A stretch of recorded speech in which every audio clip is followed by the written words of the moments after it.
Don Henry Eder conserva intactos los pormenores de la historia de su familia. No en vano, fue su bisabuelo, Santiago Eder, quien fundó en 1864 el Ingenio Manuelita.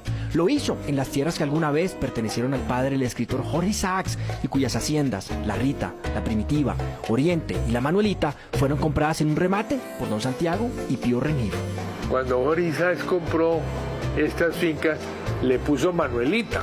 Manuela en nombre en honor a ella. Fue don Santiago quien importó desde Escocia el primer ingenio azucarero movido por presión de vapor de Colombia y que fue transportado en su etapa final hacia Palmira por 1.200 mulas y 600 bueyes. Lo inauguró el 1 de enero de 1901. En estas tierras creció Henry Eder, bisnieto de don Santiago y quien nació en Cali en 1935. Yo viví aquí como hasta los 8 años, es decir, yo me crié aquí. ¿Y cómo era la vida en ese entonces? Un mundo aparte, donde había bosque nativo. Ahora usted mira, todo es caña. Estábamos mucho a caballo ya, pues digamos los niños como con los vaqueros. ¿Y cómo estaba compuesta su familia en ese entonces? Pero era mi papá y mi mamá, obviamente. Yo y mis 2 hermanas teníamos una institutriz, se llamaba Miss Duncan, Patty Duncan. Y ella realmente, pues el mundo nos despertó el interés por las cosas. Nos tocó la guerra mundial aquí, es decir, la institutriz que era inglesa se la pasaba oyendo las noticias y viendo cómo iban las batallas. A los 13 años, Henry Eder fue enviado interno a un colegio en el estado de Connecticut, en Estados Unidos, el mismo en el que había estudiado su padre.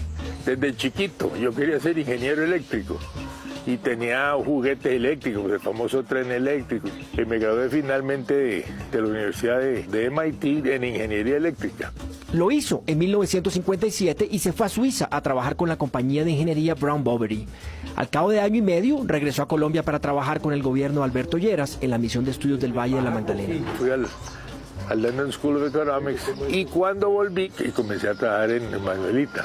Para entonces su padre, Harold Eder, ostentaba la presidencia de la compañía desde 1930 y había logrado que el ingenio superara los efectos de la crisis económica mundial.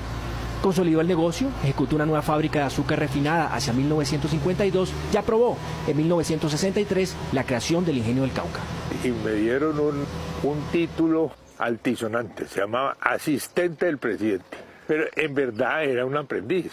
1965 parte la historia de esta compañía en dos, de la familia y por supuesto la suya con el secuestro de su padre. Trauma total, a nivel personal, a nivel de familia, a nivel de empresa, a nivel de socios.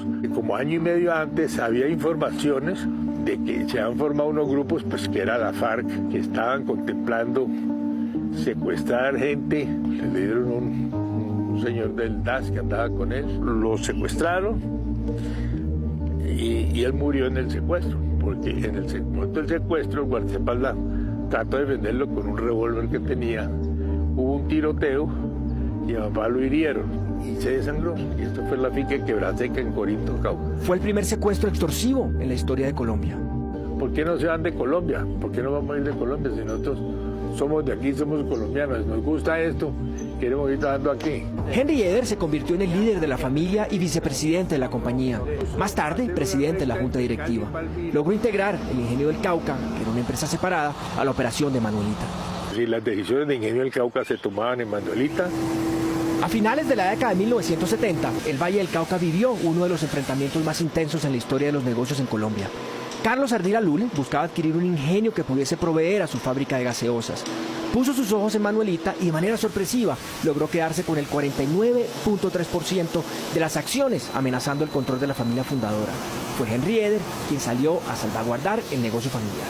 Algunos miembros de familia vendieron. Hablé con la gente, hagamos un bloque, hagamos un frente a esto porque no nos quiten el control y quedarnos nosotros sin nada. Y fue un sufrimiento muy horrible porque uno no sabía qué iba a pasar. De pronto, él le mandaba a decir a unos accionistas en Europa que yo había vendido mi acción. Entonces me llamaban a las 3 de la mañana diciendo, imposible, yo no he vendido nada, estamos comprometidos a actuar en bloque. Y cuando Ardila finalmente se convenció que no iba a conseguir el control, aquí hay 2 ingenios, partamos la compañía, usted queda con uno, nosotros nos quedamos con otro. Ardila se quedó con el Ingenio del Cauca. Nosotros escogimos Manuelita por razones, digamos, técnicas agrícolas y por razones emocionales. De alguna manera, esas situaciones sirvieron para unir a la familia. Pues sí, para la que quedó. Los que se fueron, pues se fueron. Henry Eder organizó la nueva empresa, de la que ya era la cabeza, pero con menos accionistas. Muchas gracias. Estableció un pacto de familia que impide la venta de acciones a terceros y ordenó la diversificación de la empresa. Tuvo tiempo para aceptar la designación como alcalde de Cali por el presidente Virgilio Barco en 1986. 154 años después de su fundación, las operaciones de Manuelita se extienden, además de Colombia, a Perú, Chile y Brasil. Genera más de 5.500 empleos directos y sus negocios incluyen producción de azúcar, alcohol carburante, palma de aceite, procesamiento de camarones y mejillones y cultivo de hortalizas y uva de mesa. Manuelita sigue siendo una compañía familiar y de los 4 hijos de don Henry Eder, Santiago, Harold, Enrique y Alejandro, es Harold quien lleva la administración del grupo, pero sigue siendo su padre, el líder y cabeza de la familia.